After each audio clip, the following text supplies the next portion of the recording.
Okay, Volcano Island. This was one of my favourite cases, actually.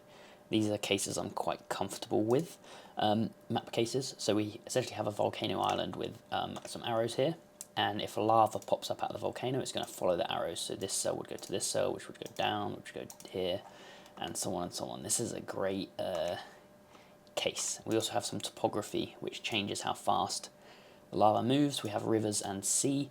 And when the lava hits those things, it's game over, the lava stops rolling. So let's get right into it. My lambda set kind of dominated this one. I didn't actually make it through to this round though, which was disappointing, but that's fine. The first question is just asking which arrow is in this cell. So that is just indirect of M and that cell. And then the first bonus is asking which arrow is not there. So I have an arrows lambda here. I can then say equals unique of this, and I can kind of just try to find which one's not there. So up is there, down's there, that's there, down's here, so that just leaves this one conveniently at the bottom of my list. What is the cell where lava appears most frequently? On 1 to 7. So lava doesn't spit out of these cells, but it spits out of everything below. The magma pops up, so I have a case questions lambda. So question 1 actually doesn't count here, so let's get rid of question 1, and then all the cells are in one column, so that's nice. So I can just say most of this, and it is AN 47. How many cells that contain water are there in the map? I think I actually got this wrong in the real thing because I didn't change these to S's, which are water. So let's do that now. So Control H, I've got it set up from my practice earlier. Change those to S's, and then we basically want to do count if they're S. So just do in here, count if that says S plus count if that says R. There we go. On level 4, find all. Okay, we'll do those later because you need the questions done. So this is asking where the lava would flow.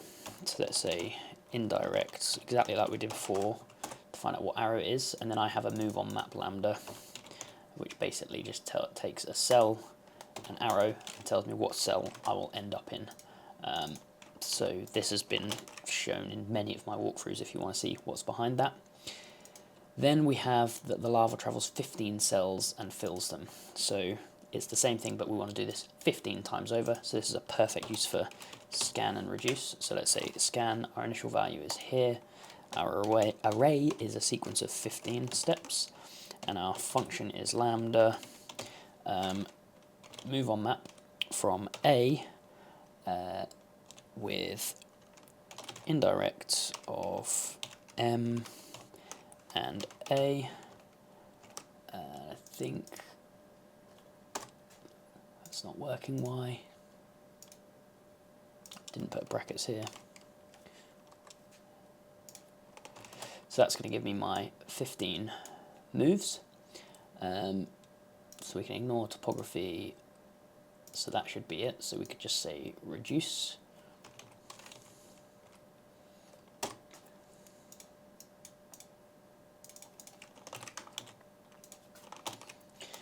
And then now we are asking where it will stop. So if there is water, so let's just add our scan back in here.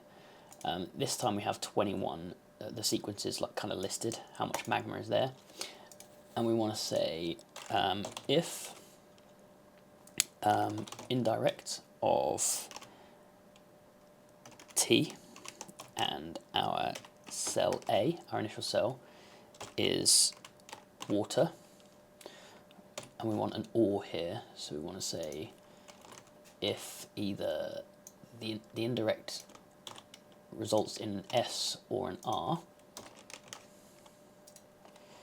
then return A, otherwise return what we had before. And that hasn't worked. Let's fix this. I haven't reduced from my starting cell. There we go, BC30. So what that's saying is it's saying take 21 magma steps, and if we look at each cell in here and it's an R or an S, then just return the first thing. in which case it will keep returning an R or an S and going back to its original cell, or give me the next step on the map. So yeah, that's that. Next we're asking what type of terrain is here. So this is actually much easier than the last question. So indirect of T and our terrain. And then we want to look for that in here and return type of terrain.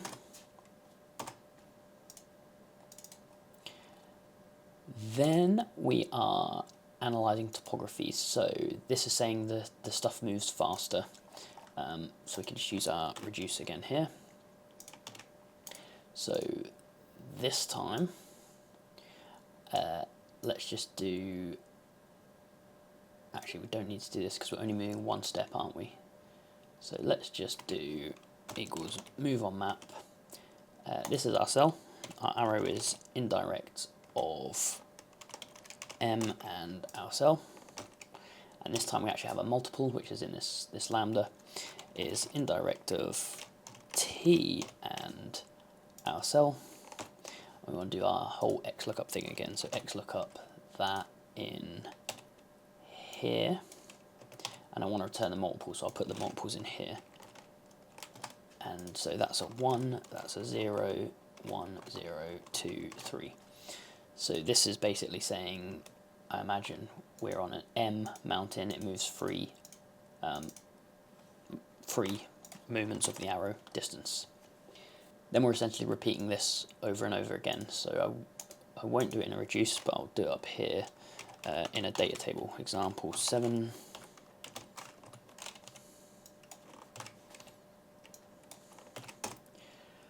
So we want to start at here, so let's just say equals this. Indirect of M and this, so there's our arrow. Then we want to do our direction, indirect of T and this. We want to find our multiple, so let's XLOOKUP that in here and give me the multiple. So 2. And then we're going to move on map from our first place. This is the cell, this is the arrow, this is the multiple. We should be able to drag those down. So let's just drag it fairly far. That might not be far enough, I'm just going to go further just in case. Then the magma number here is basically how much movement we have, and the example is actually really good here because it kind of teaches you that if you move 2 or 3 multiples, you need to take that off the magma. So we start with 6. I just want to check I linked that there, yeah. And then we can do equals that minus the movement, so that's how much we have left. And this is going to be actually the minimum. Whoops. Minimum of that and the steps we have left. There we go. So then we would end up on this BK72 here because we run out of moves left. We also need to check if we hit sea or a river. So let's do indirect of T and this. And I'm going to say if or that equals S or that equals R. Do 1, otherwise do 0. Now the final tricky bit is we want to find out where we stop. So we're going to stop where we either run out of stuff here or we run into a 1 here. So let's do X match 1 in here. That's going to come up with an error. So let's say if error that and do 0. Actually, let's do like 1,000 because we want to find the minimum place we stop at. So we want to do minimum of that and X match 0 in here. And that's telling us we stop at 4, the 4th movement. So we can just do index this 4. So that gives us our cell that we stop at.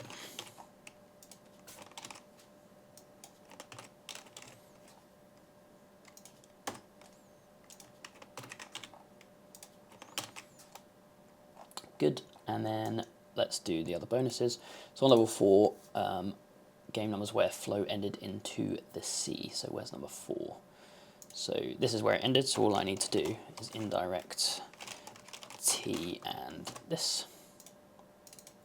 And then I want to say if that equals S, give me the game number, otherwise give me 0. And we just want the sum of those, which is 293. So that's the sum of the game numbers there. And then the final bonus, when I tried to do this for real, I didn't ignore the topography issue, even though it says it here. So I tried to like do the, multiplying by 2, 3, and it slowed Excel down and just couldn't get it to work. So an infinite amount of magma, what is the shortest maximum distance it has to go to reach the sea? So for this one, I did it in this tab, I think. Let's zoom in a bit, and I basically want to list out all the cells that we can start from. So let's say I've got a lambda for that, address of cells. Let's just grow for, oof, this is feeling a bit slow already. There. Oh, I want a 2 call that. Whoa, it's really slow. Don't know why that is. I might remove some of my reduce things. Anyway, I kind of want this. I want to know. I'm going to scan it. So let's do that.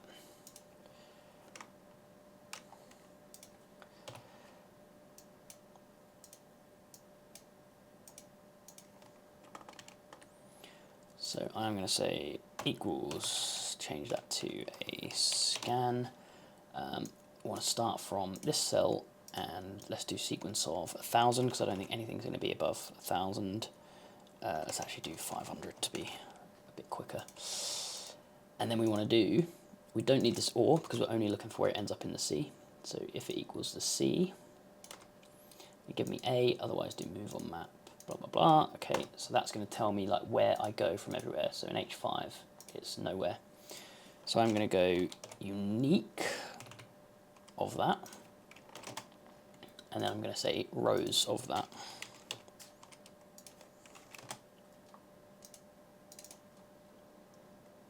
And when that calculates, that should be all the places that I go when starting from each of these cells.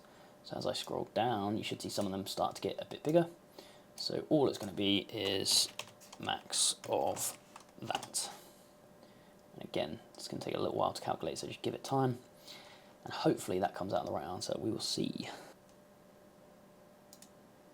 57. Let's put that in.